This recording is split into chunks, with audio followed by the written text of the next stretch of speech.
What if I told you the British Empire never ended? Think about it, the countries that so-called gained independence. Do you really believe these nations had the power to force the empire out? Many of them were impoverished at the time. This was the empire that miraculously managed to colonize almost the entire globe. A network so vast, so interconnected, it was said the sun never set on the empire. And then they just gave it up, just like that.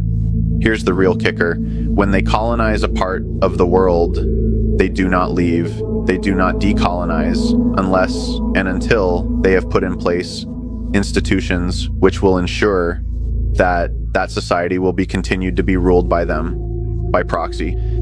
They didn't decolonize because they were forced to. There was no true existential threat to the empire. It was all forged, a narrative they gave you. By stepping back, they got to play the role of the non-aggressors while ensuring they continued to rule by proxy.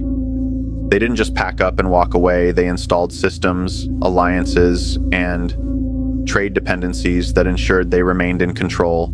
And let's not forget the financial system. You know, the West still has complete control of the monetary system.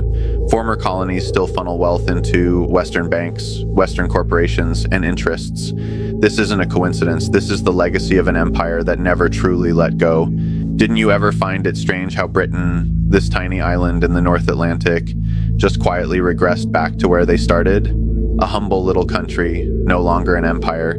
That's the narrative they want you to believe, but it's all smoke and mirrors. It was a show, a grand illusion to make you think you're independent when they're all in on it together.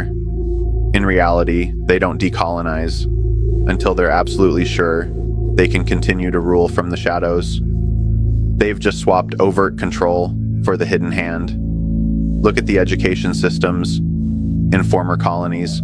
How many of them are still modeled after the British system, the legal systems, the parliamentary structures? These are all tools of influence hidden in plain sight.